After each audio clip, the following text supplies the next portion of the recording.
Hello guys, welcome back to bankers talk.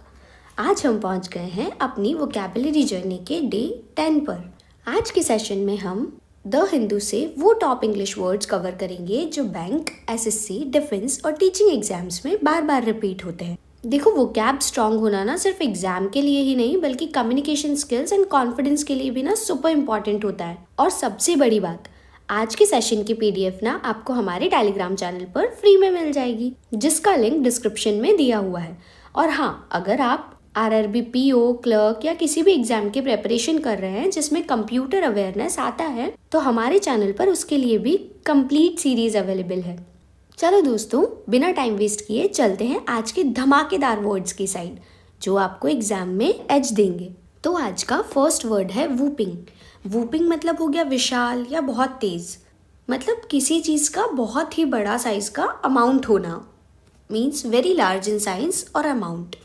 Synonym huge, मतलब immensely large जो बहुत बड़ा होता है। मैसिव मतलब एक्सट्रीमली हैवी और लार्ज होना। इनॉर्मस मतलब एक्सट्रीमली बिग इन साइज और क्वालिटी, मतलब जो बहुत ज़्यादा विशाल है। एंटोनिम्स मतलब टाइनी, जो एक्सट्रीमली स्मॉल है, नन्हा है, छोटा है। स्मॉल मतलब जो छोटा है। Not big in size. Little मतलब जो क्वांटिटी में कम है या डिग्री में कम है।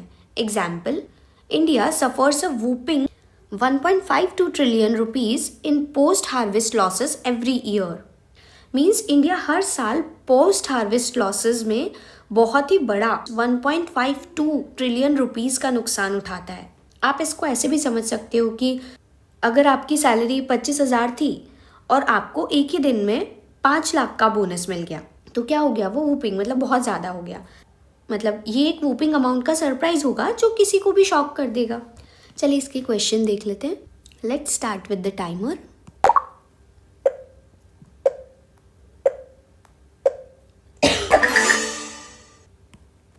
Okay, the question is what is the synonyms of whooping. Whooping मतलब अभी हमने देखा जो काफ़ी बड़ा है, तो लिटिल मतलब तो क्या हो गया? जो छोटा है। टाइनी मतलब भी छोटा है। स्मॉल मतलब भी छोटा है। इनॉर्मस मतलब जो बिग इन साइज है या क्वालिटी में बड़ा है। तो आंसर हो जाना चाहिए सी, इनॉर्मस। लेट्स सी हमारा आंसर करेक्ट है कि नहीं।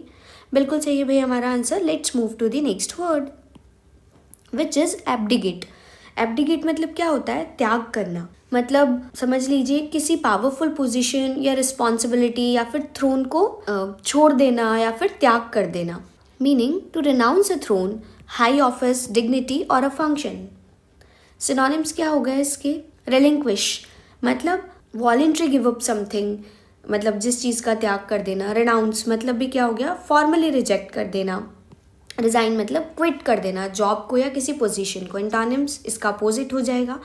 अज्यूम मतलब संभाल लेना, टू टेक अ रोल और रिस्पॉन्सिबिलिटी। क्लेम मतलब डिमांड और टेक अ पावर, जिसको हम बोलते हैं ये मैं क्लेम कर रहा हूँ। एक्सेप्ट मतलब अग्री कर लेना, किसी रिस्पॉन्सिबिलिटी को ले लेना। Example, the king decided to abdicate his throne in favour of his sun.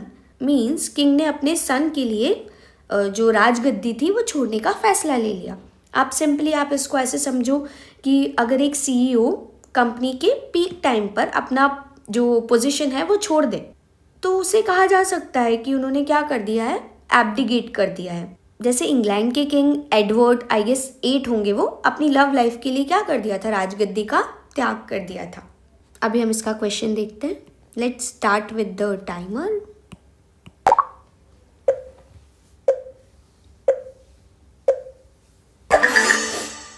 Again, what is the synonym of abdicate? Abdicate मतलब हमने देखा कि क्या हो गया? त्याग कर देना हो गया। तो लेट्स सी इसके सिनोनिम क्या हो जाएंगे। अज्यूम मतलब तो क्या हो गया? रिस्पॉन्सिबिलिटी ले लेना।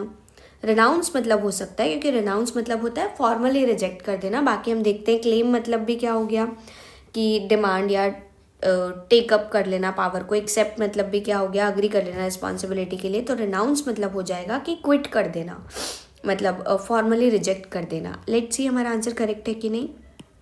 बिल्कुल सही है भाई हमारा answer. Let's move to the next word which is flamboyantly, मतलब शानदार ढंग से। Means in a very confident and lively way, मतलब किसी काम को बहुत ही कॉन्फिडेंट, स्टाइलिश और लाइवली तरीके से करना। इसके सिनोनिम क्या हो जाएंगे? ऑस्टेंटिशियसली मतलब दिखावे के साथ, शो ऑफ वाले स्टाइल में। एक्जिबरेंटली मतलब उन्हें बोलते हैं उत्साहपूर्वक, जिसे हम बोलते हैं एक्सट्रीम एनर्जी और एक्साइटमेंट के साथ, विविडली मतलब चमकदार तरीके से, स्पष्ट तरीके से, ब्राइट एंड अट्रैक्टिव तरीके से। एंटोनिम मोडेस्टली मतलब बहुत शांत तरीके से या सिंपल तरीके से। सटली मतलब बहुत छोटे तरीके से या किसी का अटेंशन ड्रॉ ना करो तो वो होते सटल। क्वाइटली मतलब बिना किसी नॉइस के, बिना किसी शो ऑफ के। Example, she flamboyantly announced her victory to the entire school.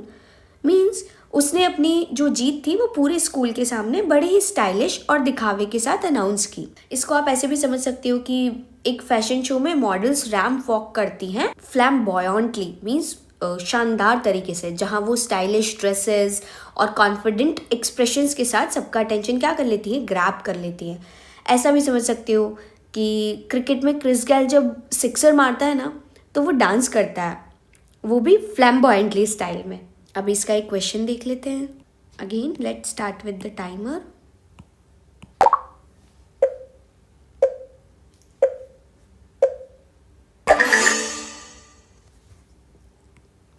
Okay, what is the synonym of flamboyantly? Flamboyantly मतलब अभी हमने देखा कि जो शानदार तरीके से हो, तो मॉडेस्टली मतलब तो क्या हो गया कि वो सिंपल तरीके से है। क्वाइटली मतलब शांत तरीके से है। सटली मतलब जिसका पता नहीं चला है।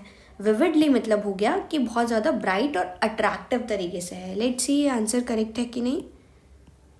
बिल्कुल सही है भाई हमारा answer. Let's move to the next word which is quirk मतलब जो कि विचित्र हो। मीनिंग पैक्यूलर और अनएक्सपेक्टेड ट्रेड्स और एस्पेक्ट्स ऑफ समथिंग। मीन्स किसी चीज़ या किसी पर्सन के अजीब या फिर अनोखे अनएक्सपेक्टेड ट्रेड्स या फिर हैबिट के लिए बोला जाता है, जो कि बोलते हैं ना बहुत ज़्यादा अजीब है, ऑड है। ठीक है।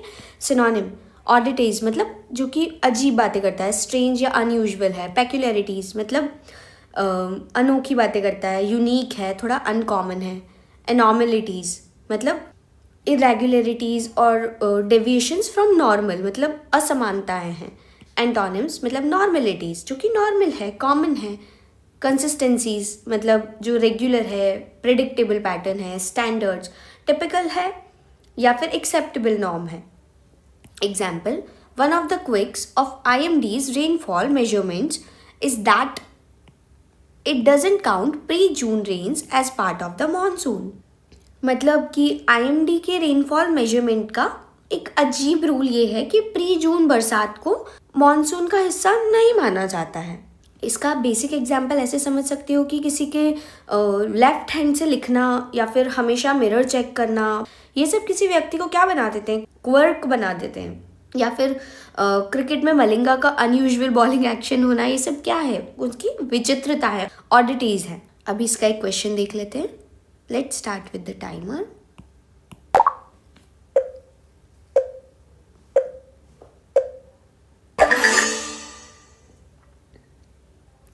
Again what is the synonym of quirk? मतलब अभी जस्ट हमने देखा जो कि बहुत ज़्यादा विचित्र है, तो एनॉमलिटी सही बात है, जो कि क्या है, इरेगुलर है, डेविएशन है, नॉर्मल नहीं है, तो ये आ जाना चाहिए आई गेस आंसर। बाकी हम देख लेते हैं। नॉर्मेलिटीज़ मतलब तो जो नॉर्मल है, स्टैंडर्ड सेट किया है, कंसिस्टेंसीज हो ही नहीं सकता, तो आंसर आना चाहिए ए। बिल्कुल सही है भाई हमारा answer. Let's move to the next word which is portent. Portent मतलब क्या हो गया, संकेत या फिर अशुभ संकेत जिसको हम बोलते हैं, साइन और वार्निंग दैट समथिंग मोमेंटस और कैलेमिटस इज लाइकली टू हैपन। मतलब कोई साइन या वार्निंग जो बताता है कि आगे कुछ बड़ा, खास या फिर खतरनाक घटने वाला हो। सिनोनिम क्या हो जाएगा, ओमेन मतलब संकेत दे रहा है, मतलब फ्यूचर के बारे में साइन पॉजिटिव या नेगेटिव दोनों हो सकता है। साइन मतलब तो होता ही संकेत है जो कोई क्लू या इंडिकेशन देता है। वार्निंग मतलब अलर्ट करने वाला सिग्नल। वैसे तो देखिए पोर्टेंट का कोई क्लियर एंटोनिम नहीं होता है, फिर भी हम मान लेते हैं एश्योरेंस। मतलब अगर किसी चीज़ की नेगेटिव वार्निंग है तो एश्योरेंस क्या हो जाएगा, आश्वासन। सर्टेनली मतलब निश्चितता, जिसका निश्चित है होना। ट्राइवलनेस मतलब भी यही होता है। Example, frequent flooding is the portent of the climate challenges we are yet to face. मतलब बार बार आने वाली जो बाढ़ है इस बात का संकेत दे रही है कि क्लाइमेट चेंज के और भी बड़े बड़े चैलेंजेस आने वाले हैं। आप इसको ऐसे भी समझ सकते हो कि जो बादल में काली घटा और तेज आंधी आती है वो पोर्टेंट हो सकती है कि आने वाले टाइम में तूफान आने वाला है, या फिर शेयर मार्केट का अचानक गिरना पोर्टेंट हो सकता है फाइनेंशियल क्राइसिस का। अब इसका एक क्वेश्चन देख लेते हैं। Let's start with the timer.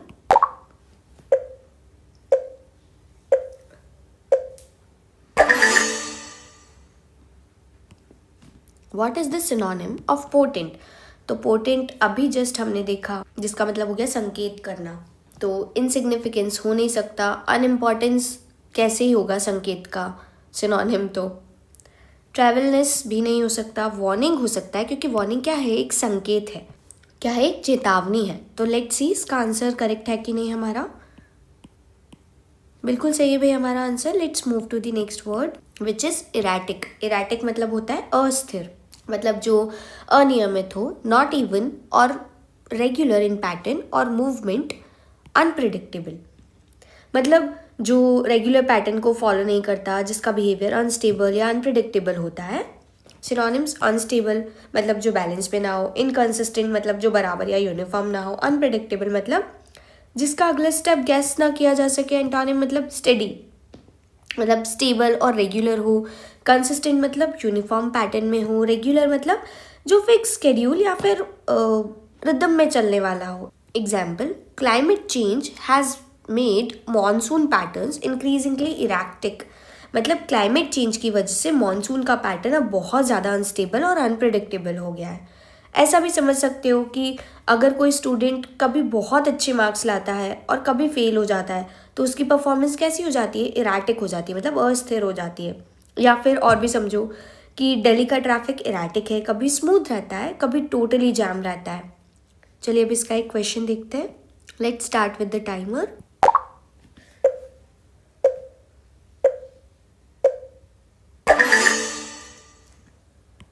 Okay, अभी है व्हाट इज द एंटोनिम, मतलब अपोजिट बताना है हमें इरैटिक का। तो इरैटिक मतलब अभी हमने देखा जो अस्थिर है। तो अनस्टेबल तो क्या हो गया, इसी का सिनोनिम हो गया। इनकंसिस्टेंट भी सिनोनिम हो गया, अनप्रिडिक्टेबल भी सिनोनिम हो गया। स्टेडी मतलब होता है स्टेबल हो, जो रेगुलर हो, सीधा चलता जाए, तो वो तो इसका अपोजिट हो जाना चाहिए। लेट्स सी हमारा आंसर करेक्ट है कि नहीं। बिल्कुल सही है भैया हमारा answer. Let's move to the next word which is stranglehold, मतलब जकड़ या कब्जा करना, मीनिंग कंप्लीट कंट्रोल और डोमिनेशन ओवर समथिंग, मतलब किसी चीज पर पूरा कंट्रोल या डोमिनेशन रखना जिससे दूसरे लोग कुछ और ना कर पाए। सिनोनिम मतलब ग्रिप, मजबूत करना, किसी चीज पर पूरा कंट्रोल करना। डोमिनेशन मतलब दूसरों पर अथॉरिटी या पावर जमा कर रखना। चोक होल्ड मतलब दम घोटने वाली पकड़ रखना, चोक नहीं कर देते उसको बोलते हैं। इतना टाइट कंट्रोल कि दूसरा फ्री ही ना हो सके। एंटोनिम मतलब फ्रीडम, जब कोई कंट्रोल ना हो। लिबरेशन मतलब किसी कंट्रोल से फ्री हो जाना। रिलीज किसी को छोड़ देना या आज़ाद कर देना। Example, Nadal had a strange hold over the French Open with 14 titles. Means needle ने फ्रेंच ओपन पर ऐसा कब्जा जमा रखा था कि उन्होंने 14 टाइटल्स जीत लिए। सबसे सिंपल आप ऐसे समझो कि एक बड़ी सी कंपनी है, उसका मार्केट पर मोनोपोली होना, जैसे गूगल का सर्च इंजन पर एक स्ट्रेंज होल्ड होता है। या फिर कोई पॉलिटिकल पार्टी का एक रीजन पर पूरा कंट्रोल होना स्ट्रेंज होल्ड कहलाता है, मतलब कब्जा होना। अभी इसका एक क्वेश्चन देख लेते हैं। Let's start with the timer.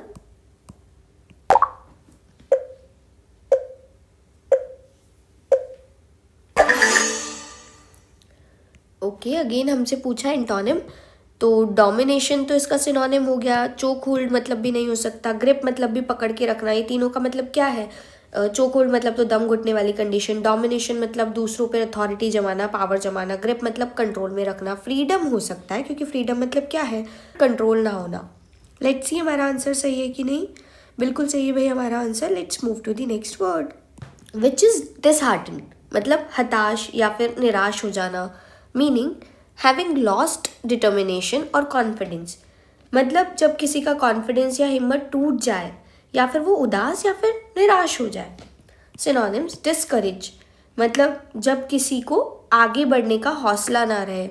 डिमोरलाइज्ड मतलब मन गिर जाना, जब किसी का मनोबल टूट जाए। डिजेक्टेड मतलब बहुत ज़्यादा उदास होना, होप लूज कर देना। एंटोनिम्स मतलब डिस्करेज है अगर सिनोनिम, तो अपोजिट क्या हो जाएगा, एनकरेज, मतलब उसका क्या आना, हिम्मत और कॉन्फिडेंस देना, इंस्पायर्ड, किसी से मोटिवेट होना, मोटिवेटेड मतलब एनर्जी और डिटर्मिनेशन देना। Example, despite his loss Sinner did not look disheartened as he showed top level performance।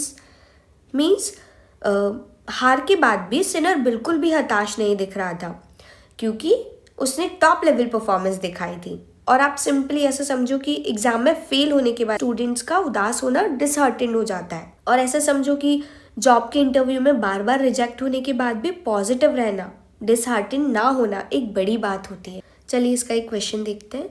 Let's start with the timer.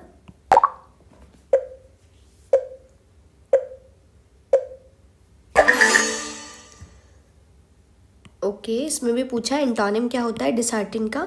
Demoralise तो इसका क्या हो गया, सिनोनिम हो गया। डिसहार्टेन मतलब भी क्या हो गया, जो निराश है, उदास है, दिल छोटा कर रहा है। डिजेक्ट मतलब भी सेम चीज़ हो गई, बहुत ज़्यादा उदास है। डिस्करेज मतलब भी सेम हो गया। तो एंटोनिम क्या हो गया, एनकरेज। तो आंसर क्या आ जाना चाहिए, बी, एनकरेज। लेट्स सी हमारा आंसर करेक्ट है कि नहीं। बिल्कुल सही भाई हमारा answer. Let's move to the next word which is airier, मतलब हल्का या कम ठोस होना, जो बहुत लाइट है। Meaning lighter or less dense, metaphorically used to mean more open or uncertain। मतलब कुछ जो लाइट, कम डेंस या ज़्यादा ओपन हो। इसका यूज़ मेटाफोरिकली भी होता है या जब कोई चीज़ कम सर्टेन या ज़्यादा फ्लेक्सिबल होती है उसके लिए भी किया जाता है। सिनोनिम ओपन, ओपन मतलब जिसमें ज़्यादा स्पेस हो या फिर जो फ्लेक्सिबल हो। अनसर्टेन मतलब जो प्रिडिक्टेबल या फिक्स्ड ना हो। स्पेशियस मतलब जिसमें भीड़ ना हो। एंटोनिम मतलब डेंस, डेंस मतलब जो घिरा हुआ है, घना है, जिसमें सब कुछ क्लोजली पैक्ड है। क्राउडेड मतलब भीड़ भाड़ वाला। टाइटली पैक्ड मतलब जिसमें कोई गैप ना हो। Example, the women's field at the French Open seems airier than the men's this year. मतलब इस साल फ्रेंच ओपन में वुमेन्स कैटेगरी ज़्यादा ओपन और अनप्रिडिक्टेबल लग रही थी कंपेयर टू मैन। ऐसा भी समझ सकते हो कि एक कमरा जिसमें बड़े विंडोज और कम फर्नीचर हो तो वो कैसा होता है, हल्का या मतलब ओपन ओपन लगता है, स्पेशियस लगता है। और ऐसा भी समझो कि मार्केट में कंपटीशन का कम होना, जहाँ रिजल्ट अनप्रिडिक्टेबल है, वो कैसा है, हमारा एरियर मार्केट है, मतलब हल्का मार्केट है। अभी इसका एक क्वेश्चन देख लेते हैं। Let's start with the timer.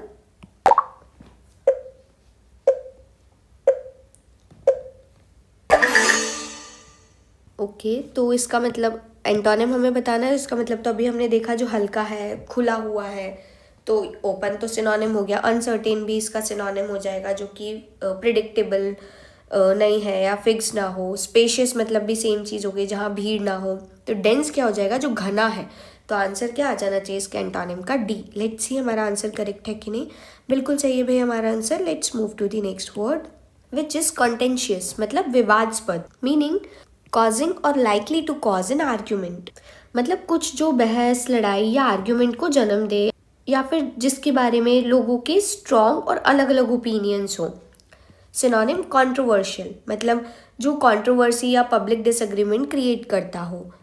Debatable मतलब जिसके बारे में डिस्कशन और डिस्प्यूट हो सकता है। डिस्प्यूटेड मतलब जो ऑफिशियली या लीगली आर्ग्यू किया जा सकता हो या किया जा रहा हो। एंटोनिम्स मतलब अनकॉन्ट्रोवर्शियल, मतलब जो क्या है, जो किसी आर्ग्यूमेंट को जन्म ही नहीं देता है। एग्रीबल मतलब जो हर चीज़ से सहमत है, इजीली अग्री कर जाता है। पीसफुल भाई वो बहुत शांति से रहता है, जहाँ कोई डिस्प्यूट नहीं होती है।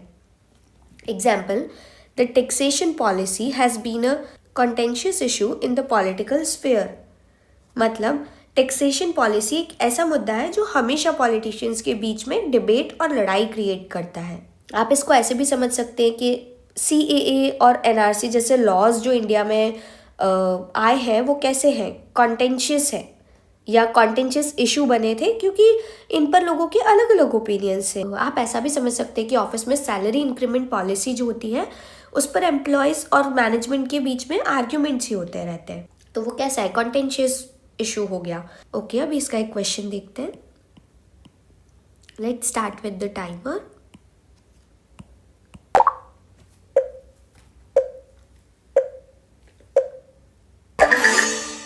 ओके, ओके, इसका भी एंटोनिम बताना है। तो कॉन्टेंशियस मतलब अभी हमने देखा जो जिससे बहुत ज़्यादा विवाद होते हैं या फिर जो झगड़ालू है। तो कंट्रोवर्शियल तो खुद ही कंट्रोवर्सीज क्रिएट करता है। डिबेटेबल जो डिबेट करता है। डिस्प्यूट मतलब जो डिस्प्यूट में पार्टिसिपेट करता है। अग्रीबल मतलब क्या हो गया, जो अग्री करता है, मतलब झगड़ा नहीं करता है, कंट्रोवर्सी नहीं करता है। तो आंसर क्या आ जाना चाहिए, बी अग्रीबल। बिल्कुल सही है भाई हमारा आंसर। तो दोस्तों बस ये था हमारा डे 10 का वोकैबुलरी सेशन। अगर आज के वर्ड्स आपको हेल्पफुल लगे हों तो वीडियो को लाइक करना और अपने दोस्तों के साथ शेयर करना बिल्कुल मत भूलिएगा, ताकि वो भी अपने एग्जाम्स की तैयारी कर सके। और हाँ, कमेंट सेक्शन में ज़रूर बताना कि कौन से वर्ड आपके लिए सबसे ज़्यादा इंटरेस्टिंग थे और किस वर्ड को आपने तुरंत याद कर लिया। और हाँ, अभी तक आपने बैंकर स्टॉक को मीन्स हमारे चैनल को सब्सक्राइब नहीं किया है तो अभी के अभी सब्सक्राइब कर लो और बेल आइकन भी प्रेस कर दीजिए, ताकि हर नए वीडियो का नोटिफिकेशन सबसे पहले आपको मिले। मिलते हैं डे 11 में एक और ज़बरदस्त वोकैबुलरी सेशन के साथ। तब तक के लिए keep learning, keep growing and stay motivated. Thanks for watching.